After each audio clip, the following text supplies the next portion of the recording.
우리가 이제 저번 시간에 자산, 부채, 자본에 대해서 이제 간단하게는 봤어요. 그리고 이제 자산이 이제 끝났죠. 부채는 이 자산의 이제 반대, 계정들이 다시 한번 등장할 거예요. 그래서 이때 한번 다시 정리하시면 됩니다. 그리고 부채는 1년 기준으로 유동과 비유동 나눴고요. 그러면서 이제 장기차입금, 퇴직급여 충당부채, 사채, 비유동엔 이 세 가지만 구별하시면 되겠습니다. 부채는 과거거래나 사건의 결과로서 현재 기업이 부담하고 그 이행에 대해서 사회적, 경제적 가치 유출이 예상되는 의무다. 갚아야 되는 의무, 부채라고 생각하시면 되겠죠. 자, 그래서 이제 유동부채, 갚아야 될 시기가 1년 이내. 그러면서 이제 종류도 나올 겁니다. 다시 한번 이제 정리하면서 가보죠. 우리가 이제 물건을 팔았을 때 기본적으로 무슨 거래요? 외상거래죠? 외상거래? 그러면 주된거래 받을 돈 있잖아요. 그걸 뭐라 불러요? 상품이나 제품 같은 거 팔았어요? 아직 돈 못 받았습니다. 외상을 했다. 외상 매출금. 받으러 가면 되겠죠. 그 두 가지 저희는 매출, 채권. 받을 권리 되겠습니다. 내가 이제 사는 입장이죠? 부채니까. 이번에는 매입, 채무. 매입, 채무 두 개는요? 외상, 매입금. 그 다음 또 하나는 지급. 언제 쓴다고요? 주된거래 때. 그럼 주된거래 세 가지는요? 상품, 제품, 원재료. 그럴 때 쓰시면 되겠습니다. 그리고 여기 있는 건 다 거래처 쓰셔야 돼요. 앞으로 거래처 잊지 마시고요. 그 다음에 이제 주된거래 아닐 때 자산. 자산이니까 받을 돈이 되겠죠? 그러면 미수금이 되겠고. 그 다음에 이제 줘야 되는 돈. 이때는 미지급금. 이렇게 두 가지 또 써주시면 되겠죠. 그 다음 이제 차입금. 그래서 단기, 장기, 1년 이내, 1년 이상. 요번에는 이제 돈을 받아야 되는 거니까 계정이름 대여금. 그 다음에 이제 부채 쪽에서는 차입금 가주시면 되겠죠. 미지급 비용, 미수수익, 선수수익, 선급비용. 얘는 나중에 결산과 관련이 있어요. 지금은 딱 하나만 설명하겠습니다. 12월 30일 기준으로 앞에를 발생이라고 말하고요. 발생. 과거에 발생했다. 사건이 터졌다. 발생이 되겠고요. 그 다음에 이 뒤를 2연이라 말합니다. 2연. 내년으로 넘겼다. 그래서 발생과 2연의 얘기가 시작돼요. 잘 생각해봐요. 손익계산서는 그 해로 끝내야 되잖아요. 2021년, 2022년, 2023년 다 한 해로 끝나야 되죠? 근데 보험료 같은 걸 생각해봐요. 자동차 보험료 들면 1년치 내잖아요. 1년치. 그러면 올해의 비용과 내년의 비용을 나눠줘야겠죠. 그 회계 처리가 시작됩니다.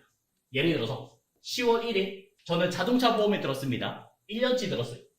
그래서 내년 9월 30일까지 120만 원을 내는 얘기가 시작될 거예요. 그러면 앞에는 몇 개월이요? 10, 11, 12. 3개월. 120만 원 중에서 얼마요? 30만 원 되겠죠. 12분의 3 하니까 30만 원. 여기는 30만 원이 되겠고. 그 다음에 뒤에는 나머지 90만 원 되겠죠. 그러면 이제 회계 처리마다 다 달라집니다. 그럼 내가 처음에 10월 1일 날 돈을 내면서 회계 처리를 했을 거 아니에요. 제가 성금으로 내면서 보험료라 쓸게요.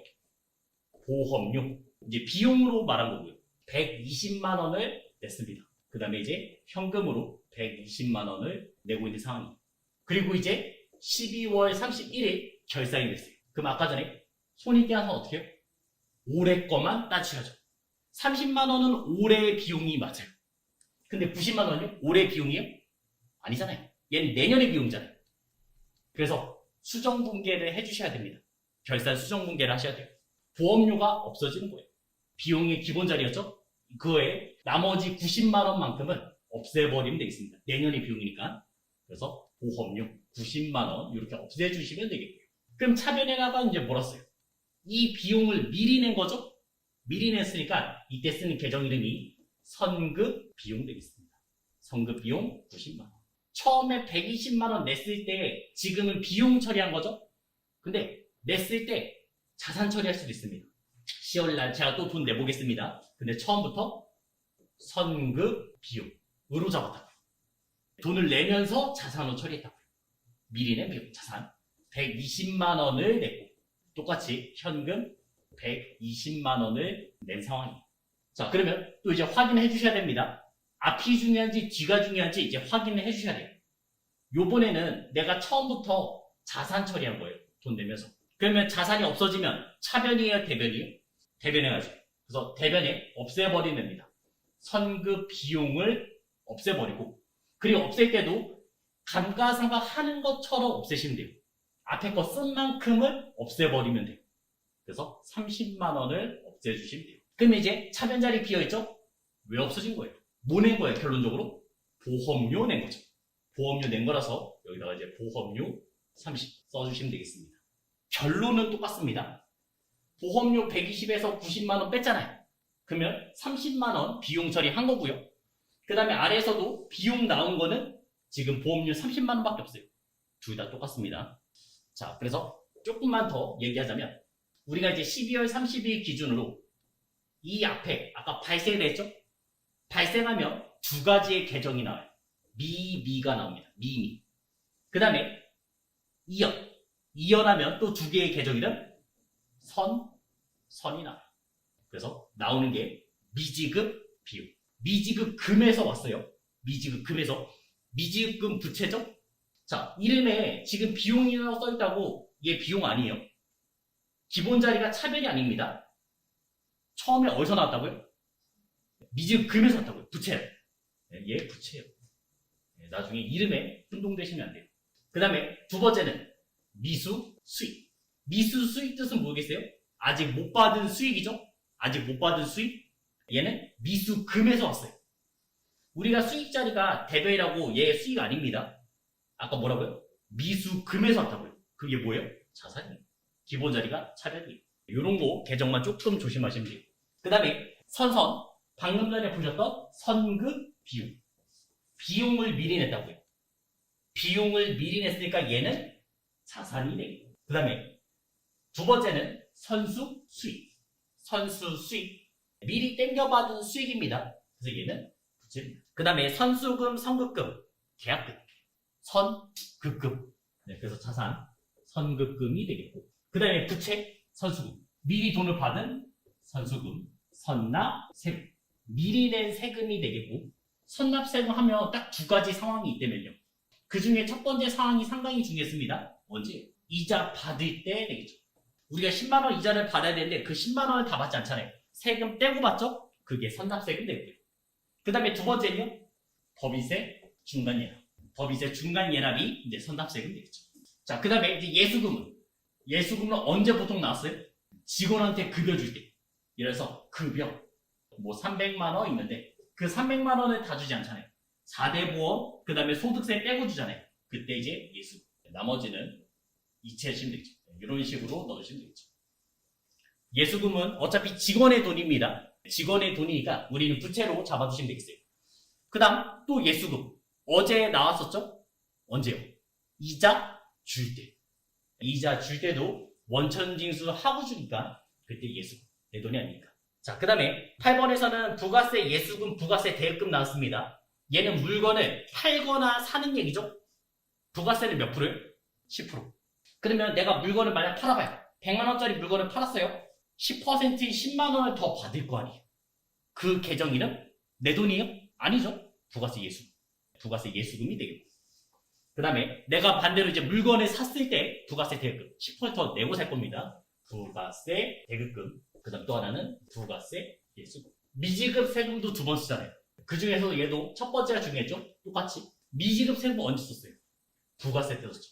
그래서 우리가 예전에 1기 예정, 그 다음에 1기 확정, 2기 예정, 그 다음에 2기 확정. 3개월씩 썼잖아요.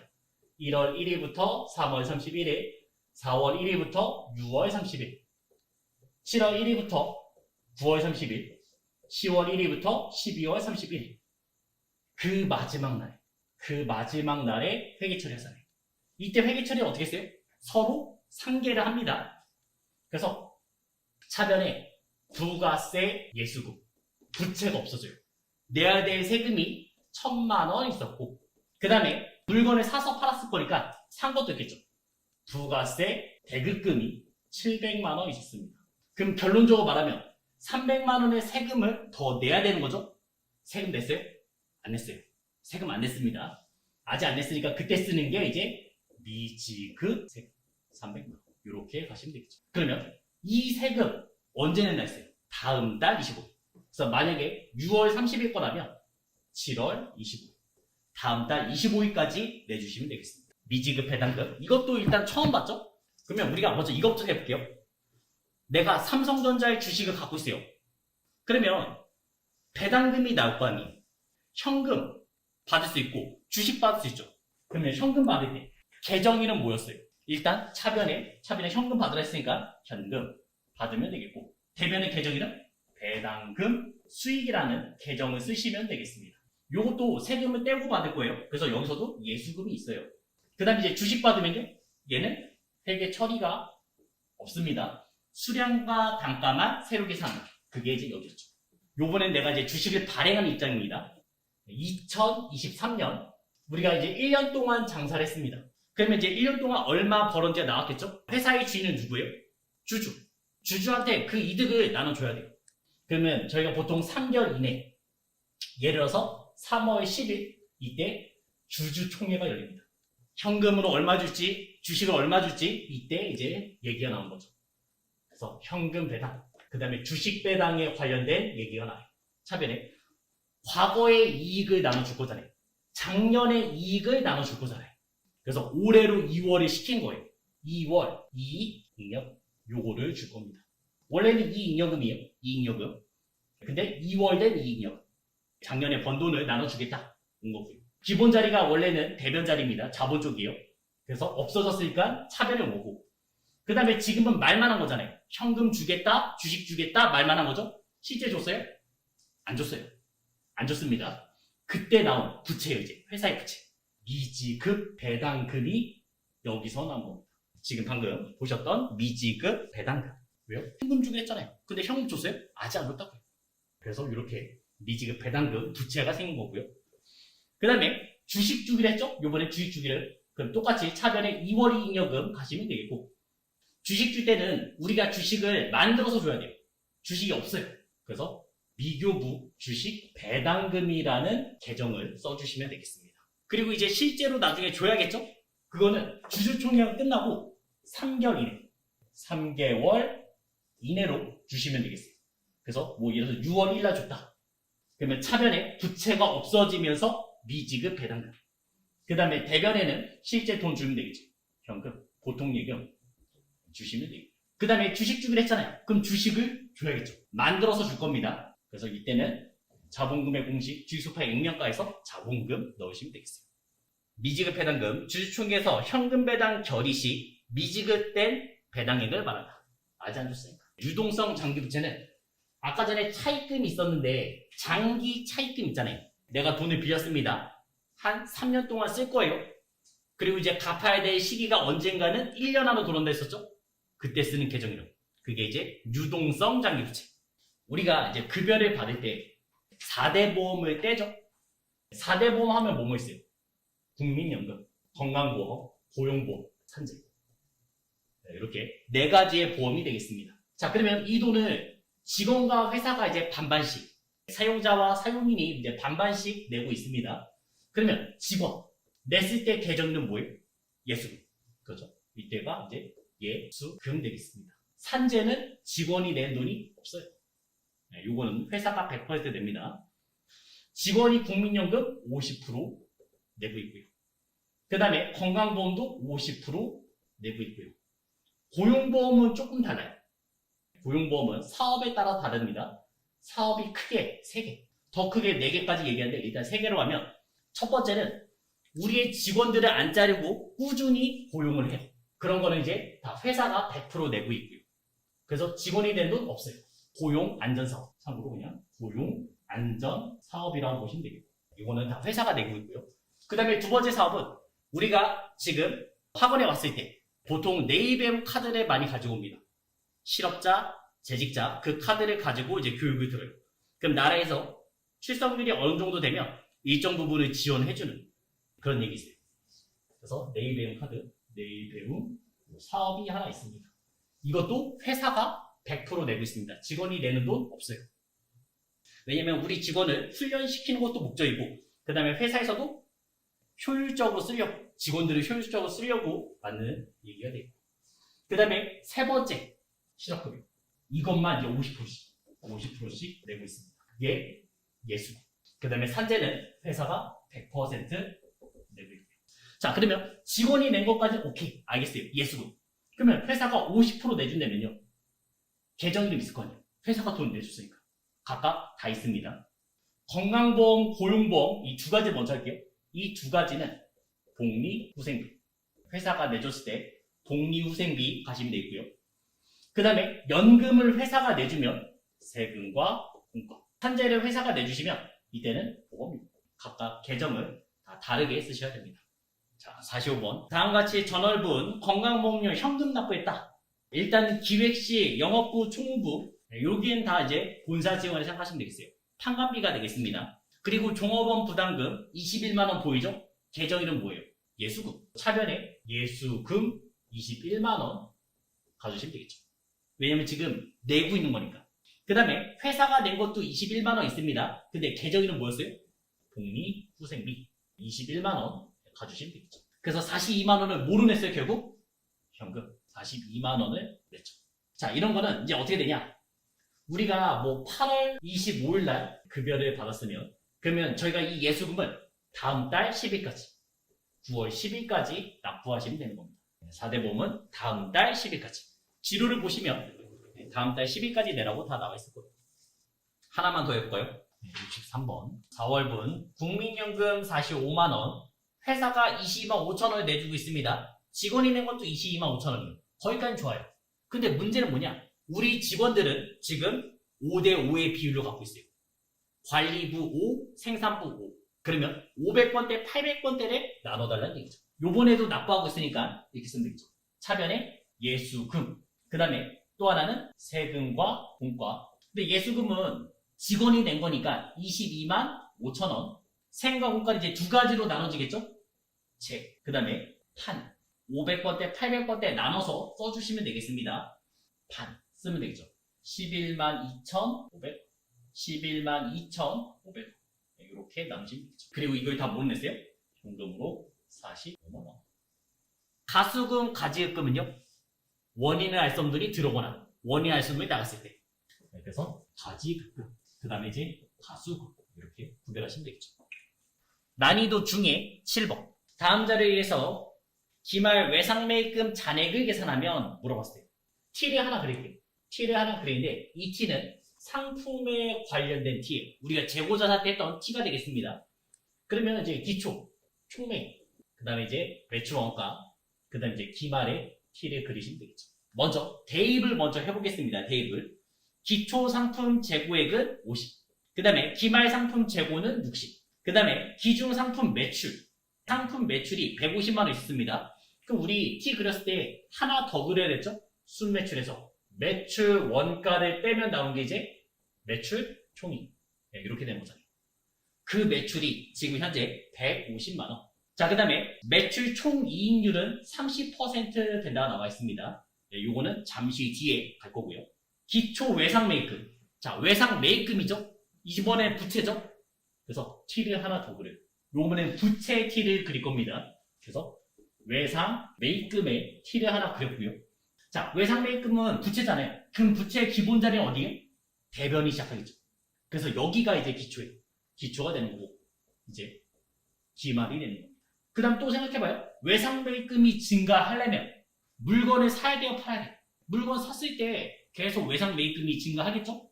그래서 여기가 이제 외상 매입이 되겠고 그 다음에 그 돈을 갚으면 외상 매입금을 갚으면 여기서 그래서 갚은 돈 자리가 이제 이 자리가 이렇게 T를 하나 그려놨습니다. 기초 외상 매입금은 40만원 있었고요.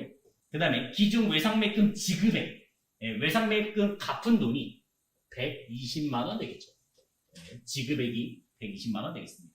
자, 그 다음에 마지막에는 상품 매입은 전부 외상이다. 우리가 산 게 전부 외상이라 나왔죠. 이걸 가지고 이제 풀어주시면 되겠습니다. 기말 외상 매입금 잔액은 얼마냐? 요거를 물어보죠.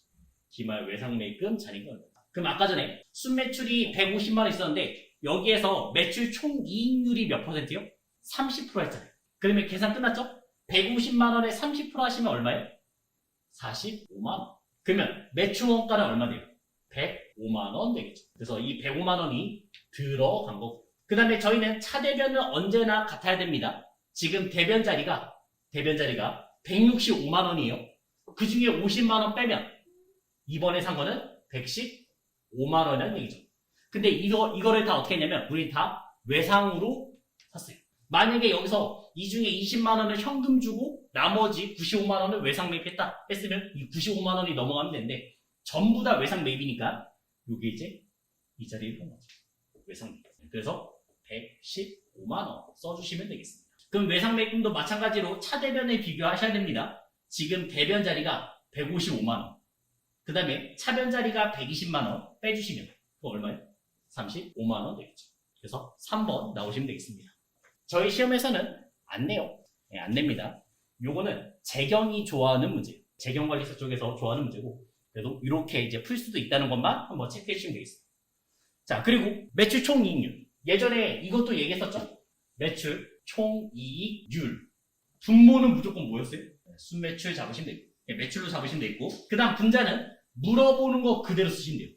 매출 총이익 곱하기 100 하면 매출 총이익률이 나와요.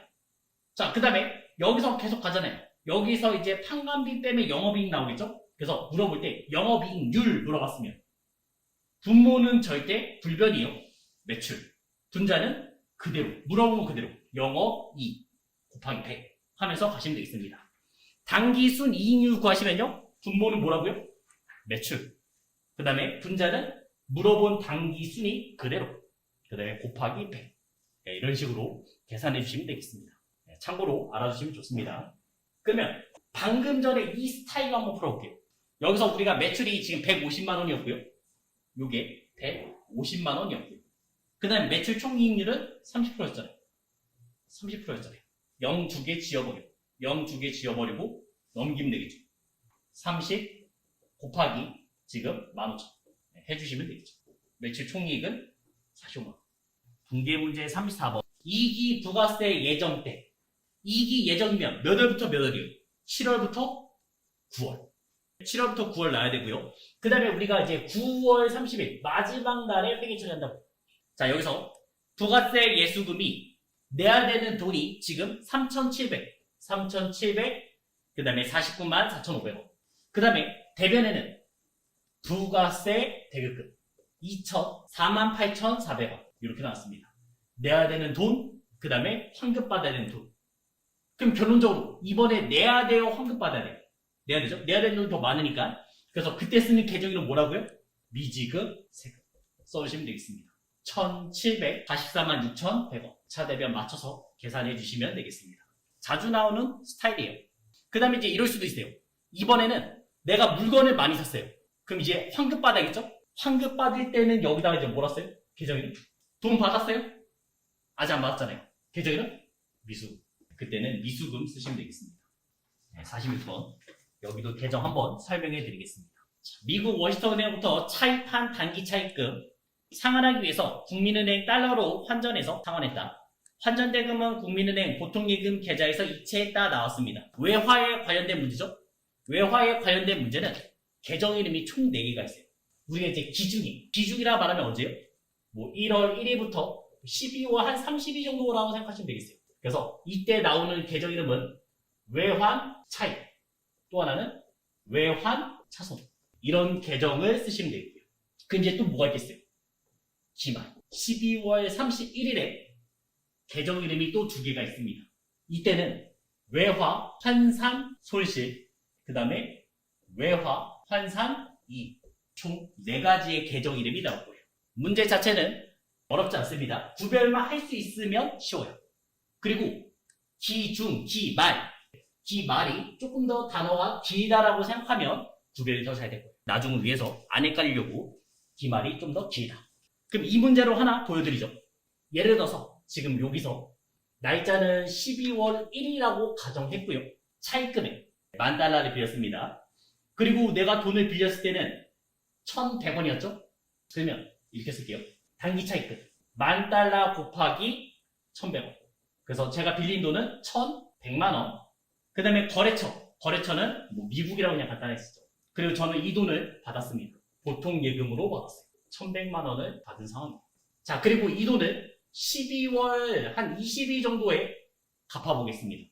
자, 상환시 환율은 1,200원 됐어요. 1달러당 환율이 부채를 없앨 거니까 차변에 가면서 없어지겠죠. 차변에 단기 차입금 없어지겠습니다. 부채 감소, 단기 차입금 일부 1,100만 원이 없어지는 거죠. 그 다음에 내가 실제로 준 돈, 지금 보통 예금으로 준 거는 $10,000 곱하기 1달러당 환율이 얼마예요? 1,200원. 1,200원 된 거죠. 그럼 내가 실제로 얼마 줬어요? 1,200만 원을 줬겠죠. 손해요, 이익이에요? 차변자에 비웠잖아요. 손해 쓰시면 되죠. 계정 이름 뭐 쓰라고요? 외환 차손. 외환 차익, 외환 차손.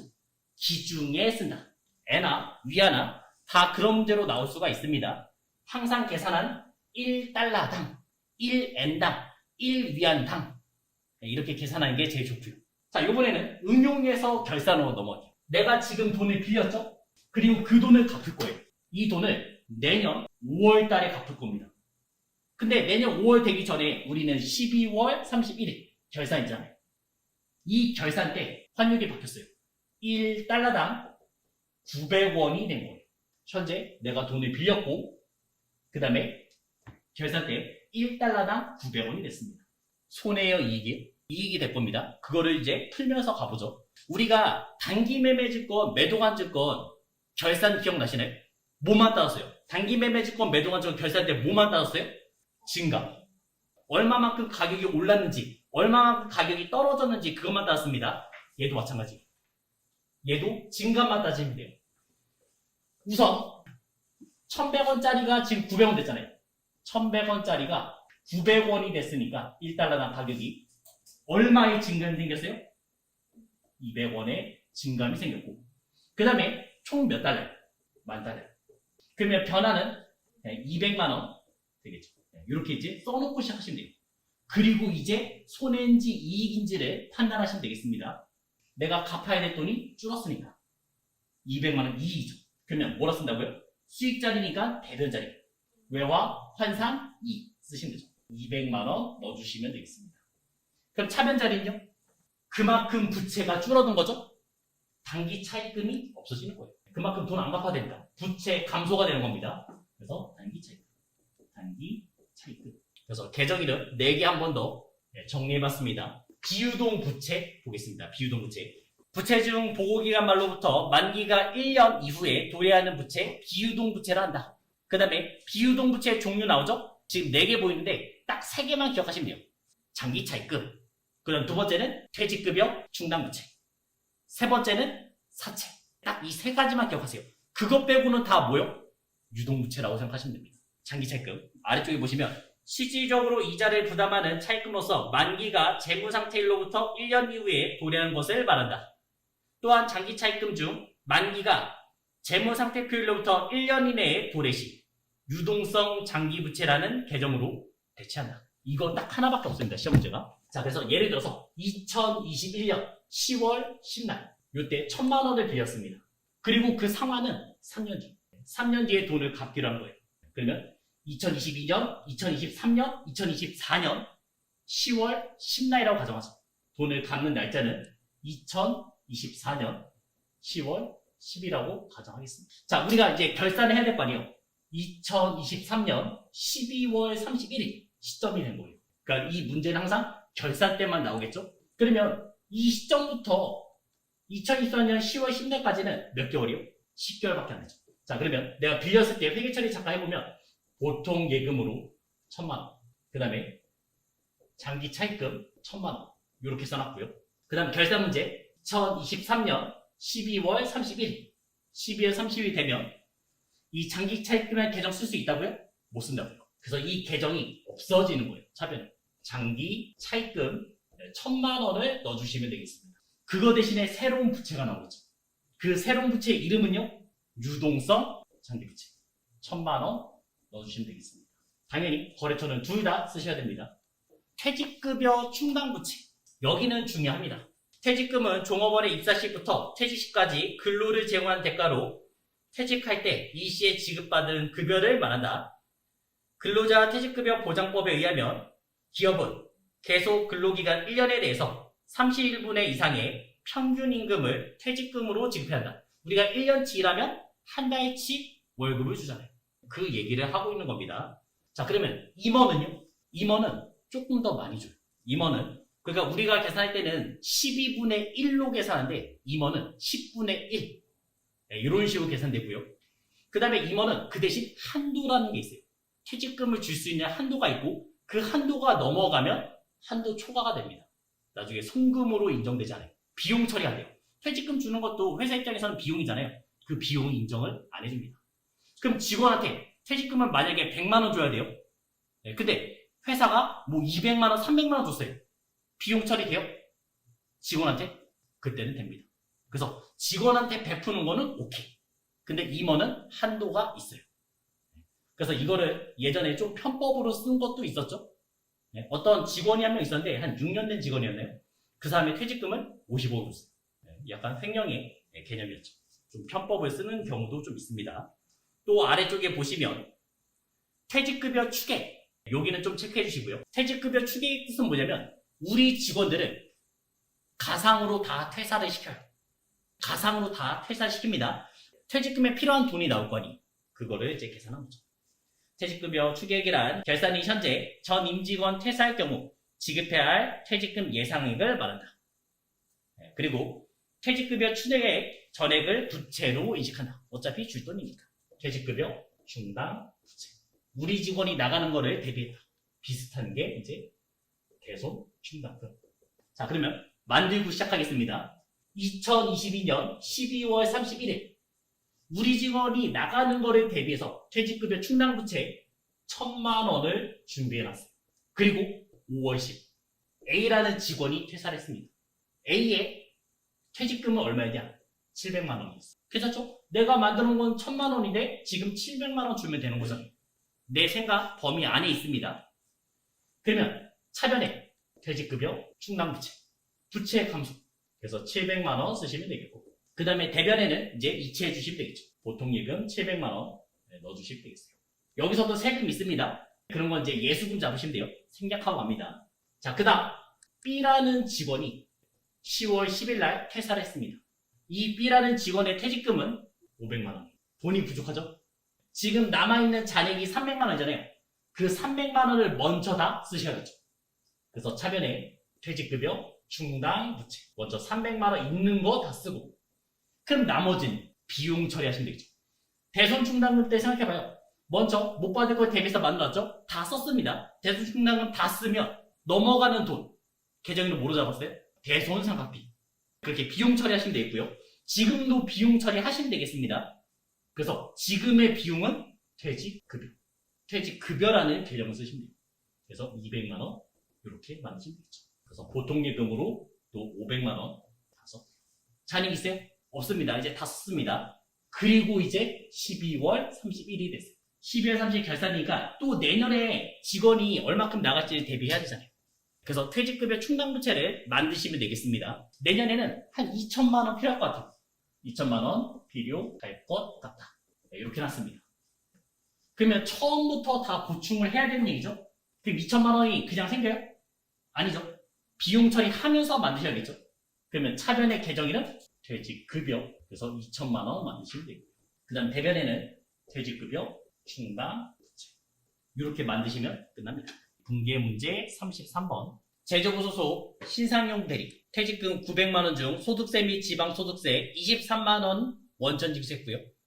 그 다음에 차인지급액 전액 믿음은행 보통예금으로 이체했다. 퇴직급여 충당부채 얼마 있었어요? 500만 원 있었죠. 그러면 차변에 퇴직급여 충당부채 500만 원 넣어주시면 되겠고, 그럼 나머지 400만 원이요. 퇴직급여 400만 원 넣으시면 되겠어요. 그 다음에 대변에는 우리가 이제 23만 원 원천징수 한 거 있죠? 그게 이제 예수금 23만 원 되는 거고. 그 다음에 나머지 돈은 보통예금 이체죠. 그래서 보통예금 877만 원 넣으시면 되겠습니다. 자, 만약에 지금 이 문제에서 퇴직급여 충당부채 잔액이 안 써 있을 수도 있어요. 시험 문제에서는. 그때 어떻게 해야 되냐?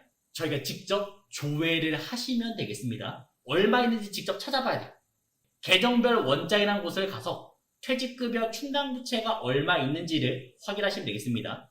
충당부채와 우발부채, 여기는 좀 체크를 해주시기 바랍니다. 시험에 잘 냅니다. 이론 문제로 잘 내요. 부채란 과거 사건에 의해서 발생했으며 경제적 자원 유출되는 것으로 예상되는 현재 의무를 말한다.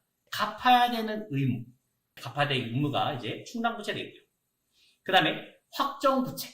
확정부채는 지출 시기, 언제 돈을 줘야 되는지. 그 다음에 지출 금액.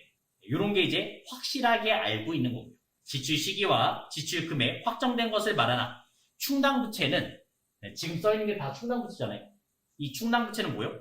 불확실한 얘기가 되겠죠. 충당부채나 우발부채는 지출 시기 또는 지출 금액이 불확실한 부채를 말한다. 그래서 충당부채는 다음에 세 가지 요건 충족 시 충당부채로 인식하고요. 그 다음에 미충족, 충족하지 못하면 이제 우발부채로 인식하시면 되겠습니다. 그리고 또 알아줄 건 이거예요. 충당부채는 재무상태표 부채에 들어갑니다. 재무상태표 부채에 들어가는 거고 우발부채는 안 들어가요. 얘는 나중에 주석에다가 써요. 설명에다가 따로 넣어주시면 되겠습니다. 자, 그래서 이제 충당부채의 세 가지 요건. 1번, 과거 사건이나 거래 결과로 인해서 현재 의무가 존재한다. 갚아야 되는 의무가 생겼고요. 직원이 나갔으니까 내가 퇴직금을 줘야 되는 의무가 생겼고요. 그 다음 두 번째는 그 의무를 이행하기 위해서 자원의 유출 가능성이 높다. 그 의무를 이해하려면 내가 이제 보통 예금으로 주거나 현금으로 주거나 자원의 유출 가능성이 높고요. 그 다음 세 번째, 그 의무 이행에 소요되는 금액을 신뢰성 있게 추정할 수 있다. 이제 퇴직금이 얼마인지 계산할 수 있다고요. 그 세 가지를 만족하면 뭐요? 충당부채가 되는 거고, 그 다음에 그 세 가지가 충족되지 않으면 우발부채가 되는 겁니다. 충당부채와 우발부채 이렇게 구별하시면 되겠습니다. 자, 그래서 재무제표의 기본 요소 나오죠? 5개. 5개 보셔야 됩니다. 자, 첫째, 우리가 잘 알고 있는 재무상태표. 재무상태표는 뭐에 관한 얘기예요? 자산, 부채, 자본. 그에 관한 얘기죠. 그 다음 얘는 일정 시점이 되겠습니다. 예를 들어서 뭐 1월 15일에 자산이 얼마인지, 부채가 얼마인지, 자본이 얼마인지. 그런 얘기라고 보시면 되겠어요. 자, 그 다음에 두 번째는 손익계산서. 손익계산서 하면 이제 수익과 비용에 관련된 얘기가 되고요. 그리고 그 이후부터는 다 일정 기간이. 그리고 손익계산서 하시면 보통 이런 얘기가 나요. 경영성과. 자, 그 다음에 세 번째 하시면 현금 흐름표. 이건 현금의 입금, 출금에 관한 얘기가 나요. 그리고 이 문제가 어렵게 나면 현금 흐름표는 3개. 영업활동, 투자활동, 재무활동. 이 세 가지로 구분되어 있습니다. 현금이 들어오고 현금이 나간 얘기라고 일단 그 정도만 기억해주세요. 그 다음에 네 번째, 자본 변동표. 우리가 자본에는 5개의 종류가 있잖아요. 자본금, 그 다음에 자본잉여금, 자본조정, 기타 포괄 손익 누계, 그 다음 이익여금. 그거의 변동. 변동을 보여주고 있고요. 그 다음 마지막 5번째가 이제 주석이. 충당부채는 어디 들어간다고요? 재무상태표. 당연히 이제 부채 라인에 들어오겠고요. 그럼 우발부채는요? 주석에 들어오겠습니다. 이제 매입 매수전표 한번 눌러보시기 바랍니다. 자, 그리고 날짜 하나만 써볼게요. 날짜는 5월 10날이라고 한번 써보겠습니다. 매출과 매입 쪽에 엄청 많이 생긴 거를 확인할 수 있어요. 일단 매출은 물건을 팔았다는 얘기고요. 그 다음 매입은 물건을 샀다는 얘기죠. 그거를 이제 구별하시면 되겠습니다. 그래서 매입 매출 전표는 작성 요령이 있어요. 딱 3가지만 기억하시면 이제 쉽게 풀 수가 있습니다. 매입 매출 전표 작성 요령. 1번. 처음에는 매입인지 매출인지 확인합니다. 물건을 사는 건지 파는 건지 확인하시면 되겠고요. 꼭 물건을 사거나 팔지 않아도 돼요. 돈을 쓰는 입장인지 아니면 돈을 받는 입장인지 그렇게 구별하셔도 됩니다. 돈을 쓰는 입장인지 돈을 받는 입장인지 확인해 주시면 되겠습니다. 돈을 쓰는 입장이면 매입이에요, 매출이에요? 매입이 되는 거고, 그 다음에 돈을 받는 입장이 하면 이제 매출 확인하시면 되겠죠. 자, 그 다음에 이제 두 번째는 적격 증빙서류 확인하시면 되겠습니다. 회계에서 인정하는 적격 증빙서류는 딱 3가지가 있습니다. 첫째는 세금 계산서. 그 다음에 우리가 많이 쓰는 신용카드, 현금 영수증. 이 중에서 뭘 받았는지 아니면 뭘 줬는지 확인하시면 되겠습니다. 적격 증빙서류 확인해 주시면 되겠습니다. 사용 방법은 살짝 다른 게 있어요. 뭐냐? 세금계산서는요, 공급 가액을 쓰시면 되고요. 그거 외에는 나머지들은 다 공급 대가를 씁니다. 자, 이 뜻은 뭐냐면 예를 들어서 상품 10만원짜리라 쳐요. 그럼 여기다가 이제 뭐 있어요? 10% 부가세가 있겠죠. 부가세 만원 있겠죠. 그럼 얼마요? 11만 나오고, 이 10만원 그 자체가 공급 가액이 되는 거고요. 그 다음에 이 11만원을 공급 대가라고 말합니다. 우리가 신용카드로 만원짜리 물건 사봐요. 그 전표 받아보면 뭐라 써있어요? 뭐 909090 뭐 이런 식으로 써있잖아요. 쓰기 어렵죠? 그러니까 어떻게 해요? 그냥 만원 쓰는 거예요. 신용카드와 현금 영수증 이런 거는 다 공급 대가를 쓰는 거고요. 세금 계산서만 공급 가에 써주시면 되겠습니다. 이게 두 번째 유령이 되겠고요. 그 다음에 세 번째 유령, 거래처 변경하는 경우가 있어요. 메인 매출전표는 거래처를 거의 안 바꿔요. 그냥 하나로 가서 그냥 쭉 끝나요. 근데 거래처를 바꾸는 게 세 번 있어요. 첫째, 배서양도. 배서양도가 뭐였어요? 우리가 어음을 받은 거를 딴 사람한테 준 거죠. 물건 샀을 때 내 거 준 게 아니라 딴 사람 거 준 거죠. 간혹 문제에서 배서양수, 배서양도, 배서양수 이렇게 이제 거래처를 바꿔줘야 돼요. 그 다음에 두 번째는 신용카드. 우리가 뭐 예를 들어서 뭐 한우를 먹었어요. 갑오정에서 한우를 먹었습니다. 그리고 카드를 긁었어요. 그럼 우리가 그 카드 결제 대금을 갑오정에 갚아야 돼요? 아니잖아요. 카드 회사한테 갚아야 되잖아요. 그 다음에 세 번째 또 거래처 변경은 가지급금. 가지급금이 보통 나오는 케이스는 대표자가 갑자기 TV 고장났네 하면서 지나가는 거예요. 그 뜻은 뭐예요? 대표자가 갑자기 지나가면서 TV 고장났네 하면서 지나갔어요. 집에 TV가 고장났네 이렇게. 그 뜻은 TV 사오란 얘기죠. 그럼 우리가 이제 뭐 하이마트에서 TV 샀다 쳐요. 그럼 거래처를 하이마트 쓰는 게 아니라 대표자로. 대표자로 넣어주시면 되겠습니다. 계정 이름 가지급금으로 바꿔서 넣어주시면 돼요. 이게 작성 요령 되겠습니다. 메인 매출 작성 요령은 이 세 가지만 잘 구별하시면 돼요. 그리고 이제 하나하나씩 또 설명을 하자면 이 매출 부분만 좀 봐볼게요. 일단 매출이니까 물건을 팔았다는 얘기죠. 물건 판 거는 11번부터 24번까지 종류들이 쭉 나왔습니다. 그 중에서 잘 나오는 거는 11번, 12번, 13번, 14번, 16번, 17번, 22번. 요거는 이제 자주 볼 겁니다. 자, 11번 하나하나씩 볼게요. 11번은 과세라 써있죠? 과세란 얘기 뭐냐? 우리가 물건을 팔았고요. 그 다음에 세금계산서를 끊어줬다는 얘기. 세금계산서 교부했을 때, 물건을 팔았을 때, 그때 이제 11번을 쓰시면 되겠고요. 그 다음에 이제 12번의 영세. 12번의 영세는 단어 딱 이것만 보면 끝나요. 내국신용장, 구매 확인서라는 단어. 여기다 체크해 주시기 바랍니다. 내국신용장, 구매 확인서라는 단어 보면 무조건 영세. 네, 영세 되겠습니다. 근데 영세도 잘 보면 12번에 영세가 있고, 그 다음에 52번에도 영세가 있습니다. 매출은 물건을 판 거고, 그 다음에 매입은 52번 물건을 샀다는 얘기가 되겠죠? 이 영세도 수출로 인정해 줍니다.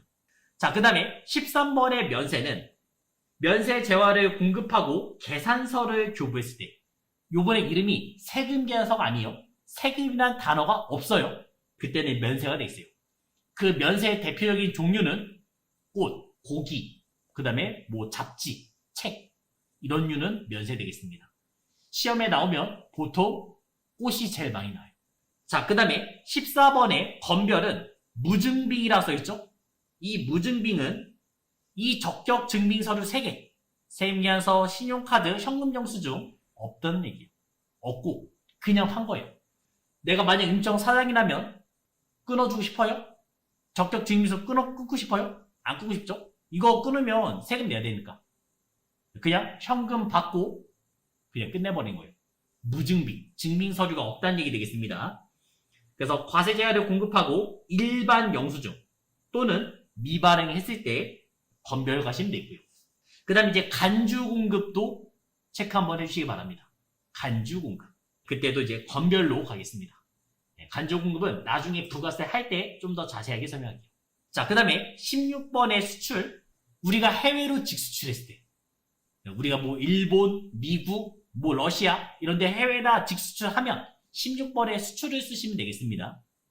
그럼 아까 전에 12번은요? 12번과 16번은 이 두 가지는 다 뭐냐면 세금이 0이에요. 우리가 물건을 팔았지만 세금을 안 냅니다. 12번에 잘 보시면 영세율이라 써있잖아요. 이거는 국내 수출이란 뜻이에요. 국내 수출. 간단히 말하면 이제 부산에서 일본으로 100개의 물건을 팔 거예요. 수출할 거예요. 부산에서. 근데 얘네가 현재 물건이 80개밖에 없어요. 제가 20개를 부산한테 물건을 팔았습니다. 내가 판 거죠? 하지만 그것도 뭐로 하겠다고요? 수출한 걸로 보겠다고요. 결국은 수출할 거니까. 그때 쓰는 게 영세. 그때 쓰는 게 이제 12번의 영세입니다. 자, 영세는 영세율 세금계산서가 있어요. 근데 수출은 세금계산서 있어요? 없어요. 있을 수가 없어요. 왜냐면 그 사람들이 한글을 어떻게 알아요? 줄 필요도 없습니다. 자, 그 다음에 이제 17번. 17번에 카과 써있죠? 카과? 이거는 카드 받았다는 얘기예요. 정확하게는 이제 카드 매출이 있던 얘기죠. 카드 매출. 과세 제한을 공급하고 신용카드로 결제를 받았을 때 그때가 카가 되겠고요. 22번의 현관은요? 현금 영수증. 현금이랑 상관없습니다. 현금 영수증이에요. 과세 제한을 공급하고 현금 영수증을 발행했을 때는 현관 되겠습니다.